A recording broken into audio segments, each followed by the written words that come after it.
بسم اللہ الرحمن الرحیم۔ السلام علیکم محترم سامعین اور عزیز طلبہ کرام، امید کرتا ہوں کہ آپ تمام احباب خیر و عافیت سے ہوں گے۔ آج کا ہمارا سبق نمبر 34 ہے، جس میں ہم شاعر الاحوص ابن محمد کو پڑھیں گے۔ ان کے اشعار ہیں، یہ ایک اسلامی شاعر ہے، ان کو کوڑے پڑے تھے اور ولید کے حکم سے۔ ولید نے حکم دیا تھا ابو بکر ابن محمد کو کہ ان کو کوڑے لگائے، تو جب ان کو کوڑے لگائے گئے تو انہوں نے ابو بکر کو مخاطب کر کے یہ اشعار کہے۔ آئیے اسے پڑھتے ہیں اور سمجھتے ہیں۔ وقال الاحوص ابن محمد ابن عاصم الانصاری انی علی ما قد علمت محسد انمی علی البغضاء والشنآن ما تعترینی من خطوب ملمة الا تشرفنی وتعظم شانی فإذا تزول عن متخمط تخشى بوادره لدى الأقران إني إذا خفي الرجال وجدتني كالشمس لا تخفى بكل مكان۔ اشعار کا ترجمہ ہے، انی علی ما قد علمت، انی میں جو ہوں، علی ما قد علمت وہ چیزیں جو آپ جانتے ہیں، وہ فضائل جو آپ جانتے ہیں، وہ صلاحیات استعداد جو آپ جانتے ہیں۔ انی علی ما قد علمت محسد، میرے سے حسد کیا جاتا ہے، میں محسود ہوں۔ محسد، مجھ سے لوگ حسد کرتے ہیں، وجہ آپ کو پتہ ہے، جو میرے فضائل ہیں، میرے مناقب ہیں، میرا نسب حسب ہے۔ انی علی ما قد علمت، مجھ سے لوگ کرتے ہیں میرے صفات کی وجہ سے محسد و حسد۔ انمی علی البغضاء والشنآن، میں بغض و عداوت کے باوجود، انمی اترقی ازید، ازید اترقی میں آگے بڑھ رہا ہوں، علی البغضاء باوجود لوگ مجھ سے بغض کرتے ہیں، والشنآن اور عداوت کرتے ہیں۔ ما تعترینی من خطوب ملمة، مصائب اور اس کے علاوہ مصائب نازلہ مجھے لاحق نہیں ہوتے۔ ما تعترینی، مجھے لاحق نہیں ہوتے، من خطوب ای نازلہ، مصائب، خطوب خطب کی جمع ہے، اور خطب کہتے ہیں کسی بھی حادثے کو، واقعے کو، کسی بڑے عظیم چیز کو۔ مصائب نازلہ مجھے لاحق نہیں ہوتے،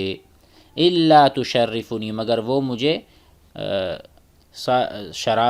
میری شرافت کو بڑھا، تشرفنی میری شرافت کو مزید اس میں نکھار آتا ہے، اور میں آگے بڑھنے لگتا ہوں اور میری شان کو عظیم بنا دے۔ دیکھو، الا تشرفنی ما تعترینی من خطوب من مصائب من الآلام والاحوال ملمة حاجة ونزل نازلة الا تشرفنی، مگر وہ چیزیں مجھے شرافت میں آگے بڑھاتی ہیں، وتعظم شانی، اور میری شان کو عظیم کر دیتی ہیں۔ اور آگے، فإذا تزول عن متخمط، اور جب وہ زائل ہوتے ہیں تو زائل ہوتے ہیں ایک ایسے متکبر سے۔ فإذا تزول عن متخمط، عن متکبر، عن غضبان، متکبر آدمی سے، اور کیا کہتے ہیں،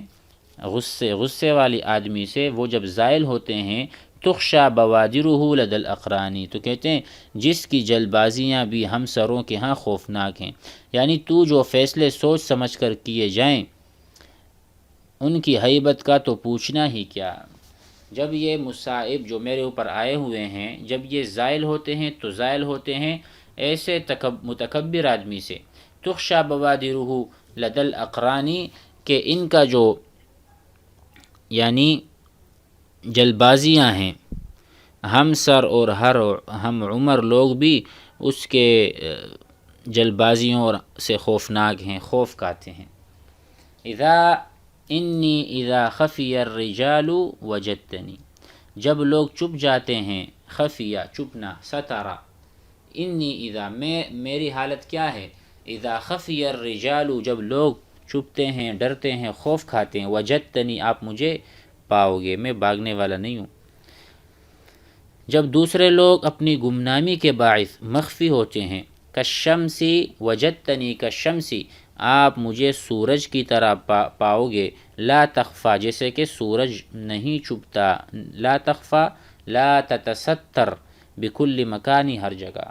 وجدتنی کالشمس لا تخفا بکل مکانی، آپ مجھے سورج کی طرح پاؤ گے، میں ہر جگہ ظاہر اور بارز ہوں، میں کسی سے نہیں چھپتا۔ مزید پڑھ لیتے ہیں۔ وقال الفضل بن عباس مہلا بنی عمنا مہلا موالینا لا تنبشوا بیننا ما كان مفدونا لا تطمعوا ان تهینونا ونکرمکم وان نکف الاذى عنکم وتؤذونا مہلا بنی عمنا عن نحت اثلتنا سیروا رویدا كما كنتم تسیرون اللہ یعلم انا لا نحبکم ولا نلومکم ان لا تحبونا کل له نیت فی بغض صاحبہ بنعمت اللہ نقلیکم وتقلونا۔ اچھا، الفضل بن عباس یہ ایک اسلامی شاعر ہیں اور یہ حضرت علی رضی اللہ عنہ کے ساتھ تھے، ان کے لشکر میں تھے، ان کے ساتھیوں میں سے تھے، تو یہ بنو امیہ سے خطاب کر رہے ہیں، بنو امیہ سے خطاب کر کے کہتے ہیں مہلن بمعنی نرمی اختیار کرو، یعنی مہلن بمعنی توقف کرو، تھوڑا آہستہ یا تھوڑا دھیرے دھیرے، نرمی اختیار، مہلن بنی عمنا ارفقو، اور تھوڑا سا رفق اور شفقت کرو، بنی عمنا میں ہمارے چچا زاد بھائیوں، مہلن صبر کرو، بنی عمنا ہمارے چچا زاد بھائیوں، مہلن موالینا اور ہمارے جتنے بھی رشتہ دار ہیں اور ہمارے جتنے ماتحت ہیں، ہمارے جتنے جاننے والے ہیں، لا تنبشوا بیننا ما کان مدفونا، اور جو کچھ ہمارے درمیان پوشیدہ ہے اس کو ظاہر نہ کرو، نبشا ینبشو، جیسے کوئی قبر کو کھودتا ہے نا، مطلب قبر ایک مرتبہ ہم نے قبر میں میت کو دفنا دیا، اب دفنانے کے بعد اگر کوئی اس کو کھولتا ہے، اس پر سے مٹی ہٹاتا ہے تو اس کو ہم کہتے ہیں نباش، وہ نباش ہوتا ہے جو کفن چور ہوتا ہے۔ تو کہتے ہیں لا تنبشو، وہ چیزیں دوبارہ ظاہر نہ کرو جو پوشیدہ ہو چکی ہیں، جو ماضی میں گزر چکا اس کو چھوڑ دو، اس کو نہ چھیڑو، دوبارہ عداوت اور دشمنی پیدا ہو جائے گی۔ مہلن بنی عمنا مہلن موالینا، لا تنبشو، مت کھولو، مت فاش کرو، مت ظاہر کرو، بیننا ہمارے درمیان، ما کان مدفونا جو کہ مدفون ہے، پوشیدہ ہے۔ لا تطمعوا ان تہینونا ونکرمکم، اس بات کی امید اور طمع نہ کرنا، ان تہینونا کہ تم ہماری اہانت کرو گے، تم ہماری ذلت کرو گے، ونکرمکم اور ہم تمہارا اکرام اور تم پر احسان کریں گے، تم ہماری برائی اور ہم تمہاری اچھائی کریں گے۔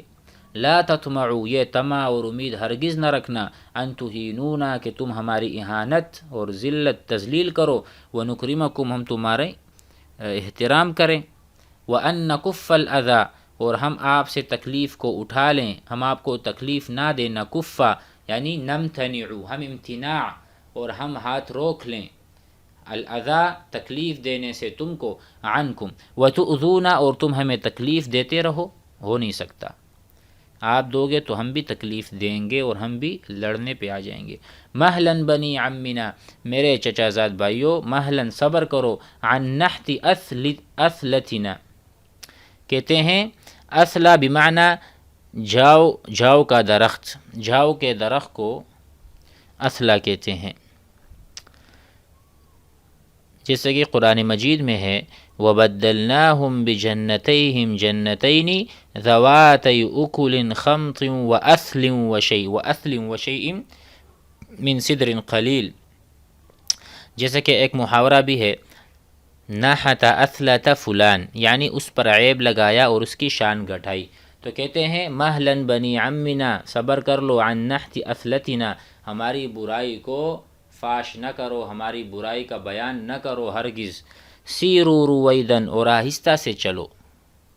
اور تمہیں آہستہ سے چلنا چاہیے، اور ہمارے راز اور ہماری خامیاں نہیں بتانی چاہیے۔ کما کنتم تسیرون، جس طرح اس سے پہلے تم چلتے تھے، یعنی جس طرح ابھی گزشتہ ایام میں آپ اچھے تھے، ہمارے ساتھ کوئی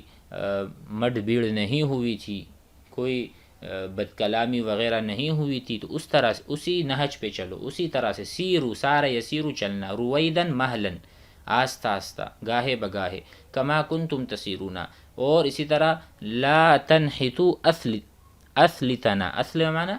وہی جھڑ وغیرہ نہ اکھاڑو۔ کہتے ہیں اللہ یعلم انا لا نحبکم، اور اللہ تعالیٰ جانتے ہیں کہ ہم تم سے محبت نہیں کرتے، ولا نلومکم الا تحبون، اور ہم تمہیں اس بات پر ملامت بھی نہیں کرتے کہ تم ہم سے محبت نہیں کرتے۔ جب ہم نہیں کرتے تم بھی نہ کرو، ہم آپ سے محبت کا تقاضا تو نہیں کر رہے، کیونکہ آپ پہلے بھی ہمیں تکلیف دے رہے ہو، ہم تکلیف سے باز آئے ہوئے ہیں، پھر بھی آپ ہمارے ساتھ، تو اس لیے ہم آپ سے محبت بالکل بھی نہیں کرتے، تو تم بھی نہ کرو، ہم کو ملامت بھی نہیں کریں گے۔ کل لہ نیت، ہم میں سے ہر فریق کے لیے مخالف فریق کے ساتھ بغض رکھنے کی ایک نیت ہے۔ کل لہ نیت، دونوں فریق میں سے دونوں کی نیت ہے، فی بغض صاحبہ، اپنے صاحب سے، اپنے فریق سے، دشمن سے، سمت مخالف والوں سے جو بغض ہے اس کی ایک نیت ہے۔ بنعمت اللہ، اللہ کی جو نعمتیں ہیں، یعنی اللہ کا فضل ہے کہ ہم تم سے دشمنی کرتے ہیں اور تم ہمارے ساتھ بغض کرتے ہو۔ دیکھو، بنعمت اللہ نقلیکم، اللہ تعالیٰ کی نعمت ہے کہ ہم آپ سے یعنی محبت کرتے ہیں، اچھا برتاؤ کرتے ہیں، وتقلون، اور تم ہم سے بغض کرتے ہو۔ دیکھو، نقلا اور یہاں پہ نقلیکم، یہاں پہ تقلون، ٹھیک ہے، دونوں ایک ہی باب سے ہیں، دونوں کا معنی بغض ہی ہونا چاہیے، کہ جس طرح تم ہم سے بغض کرتے ہو ہم بھی آپ سے بغض کرتے ہیں، لیکن یہاں پر ہم کہیں گے ھذا من الجنس، ٹھیک ہے، اس کا مطلب ہم یہ کہیں گے یعنی کسی کے ساتھ بغض و عداوت رکھنے میں ہر آدمی کی خاص نیت ہوتی ہے، تو اللہ تعالیٰ کا احسان ہے کہ ہم حق کی حمایت یعنی حضرت علی رضی اللہ عنہ کی حمایت کے لیے تم سے دشمنی کرتے ہیں اور اس پر تم ہم سے حسد کرتے ہو۔ تو ہم اللہ تعالیٰ کی نعمت ہے کہ ہم آپ سے جو ہے نا محبت اور اظہار کرتے ہیں، اور ہم اس لشکر میں ہیں جن کا سردار سپہ سالار حضرت علی رضی اللہ عنہ ہیں، اور تم ہمارے ساتھ بغض کرتے ہو اس بات پر کہ ہم ان کے ساتھ ہیں۔ تو اس پر جو ہے نا یہ اشعار ہیں جس میں بات ہو رہی ہے، سامنے فریق کو کہا جا رہا ہے کہ تم بالکل بھی ہمارا ساتھ نہ دو، ٹھیک ہے، تم جس پر ہو اسی پر رہو، ہم بھی تمہارا ساتھ نہیں دیں گے اور تمہارے خلاف کھڑے رہیں گے۔ امید ہے اشعار سمجھ میں آ گئے ہوں گے۔ والسلام علیکم۔